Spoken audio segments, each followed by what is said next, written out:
নবী করিম সাল্লাল্লাহু আলাইহি ওয়াসাল্লাম বাচ্চাদেরকে কোলে নিতেন, চুমু খেতেন, ওদেরকে আদর করতেন। কখনো কোলে প্রস্রাব করে দিলে নবীজি রাগ করতেন না, নবীজি হাসতেন, কখনো রাগ করতেন না। হাদিসের একাধিক কিতাবে এই ঘটনাটি এসেছে। জনাব রাসূলুল্লাহ সাল্লাল্লাহু আলাইহি ওয়াসাল্লাম খেতে বসেছেন, এখনো খাবার শুরু করেনি। এমত অবস্থায় একজন সাহাবিয়া উম্মে কাইস বিনতে মিহসান রাদিয়াল্লাহু তাআলা আনহা ওনার পুত্র শিশুকে কোলে নিয়ে নবীর দরবারে এসেছেন। নবীজি যেহেতু খাবার এখনো শুরু করেন নাই, নবীজি দাঁড়িয়ে বাচ্চাটাকে কোলে নিয়েছেন। উম্মে কাইস বিনতে মেহসানের সে পুত্র শিশুকে নবীজি কোলে নিয়েছেন, আদর করছেন। এমত অবস্থায় ওই বাচ্চাটি নবীর কোলে প্রস্রাব করে দিয়েছেন। নবীজি এই দৃশ্য দেখে মুচকি হেসেছেন, মুচকি হেসেছেন। আমার আর আপনার অবস্থা যদি এমন হতো, আমরা হয়তো ঝাড়ি মারতাম, যদি প্যাম্পাস কেন পরাইলি না, এটা কেন এই মোড়টা আমার কোলে দিলে, আমি ঢাকায় যাব, জামা চেঞ্জ করলাম, আমরা হয়তো এই ধরনের রেগে যেতাম যে কোনোভাবে হোক। কিন্তু নবীজি রেগে না রেগে মুচকি হেসে দিয়েছেন। তাহলে নবীজির স্বভাব কি সুন্দর, চিন্তাটা করেন। শুধু মুসলমানের বাচ্চাদেরকে নবীজি ফেয়ার করতেন, বিষয়টা এমন না। বিজেপিদের শিশু দেখলেও নবীজি কি করতেন, নবীজির শিশু প্রেম এটা বিশ্ববিখ্যাত। বাচ্চাদেরকে কোলে নিতেন। হযরত আনাস রাদিয়াল্লাহু তাআলা আনহু তো যখন বয়স 8 বছর, উনার মা উম্মে সুলাইম উনাকে নবীর কাছে এসে এনে দিয়েছেন খেদমতের জন্য। 8 বছর বয়সী, যে আমার ছেলেটা আসছে এই 7 বছর না, একটু বড় হবে, 8 বছর বয়সী ছেলে কিসের খেদমত করবে। কিন্তু উনি খদামা নিজে বলেন যে আমি নবীজির 10 বছর খেদমত করেছি। এই 10 বছর খেদমতকালে নবীজি কোনো কাজের ব্যাপারে কখনো আমাকে বলেনি এই কাজ কেন করেছ অথবা এই কাজ কেন করনি। যে কাজ করার প্রয়োজন ছিল আমি করি নাই, আমাকে চান্স করে না যে এই কাজ কেন করনি, বা যে কাজ করার প্রয়োজন ছিল না আমি করেছি, কেন করেছ, এ ধরনের চান্স নবীজি আমাকে করেনি।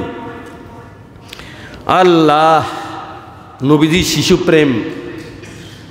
হযরত হাসান রাদিয়াল্লাহু তাআলা আনহু গালে চুমু দিচ্ছেন, এমত অবস্থায় মজলিসে উপস্থিত ছিলেন হযরত আকরা ইবনে হাবিস রাদিয়াল্লাহু তাআলা।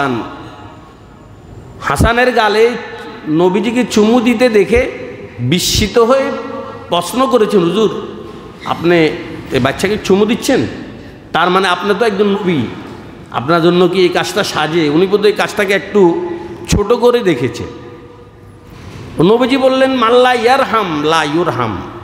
ও বলে, হুজুর আমার 10টা ছেলে, আকরা ইবনে হাবিস রাদিয়াল্লাহু তাআলা, আমি একটাকে তো চুমু দেই না।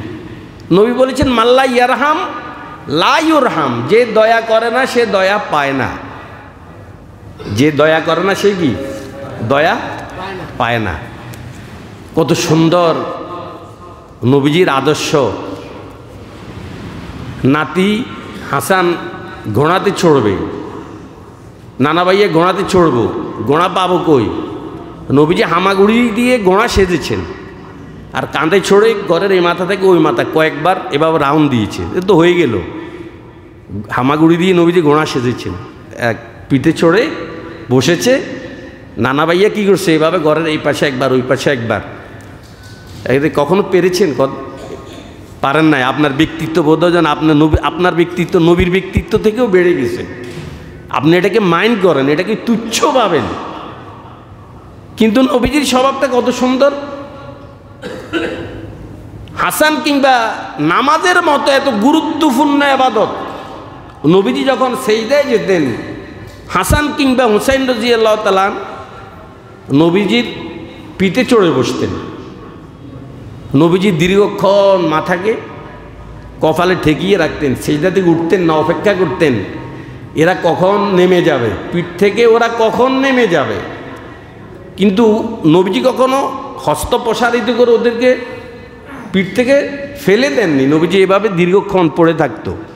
আপন গতিতে যখন ওরা পিঠ থেকে নেমে যেত, তখন নবীজি কী করতেন, সেজদা থেকে মাথা তুলতেন।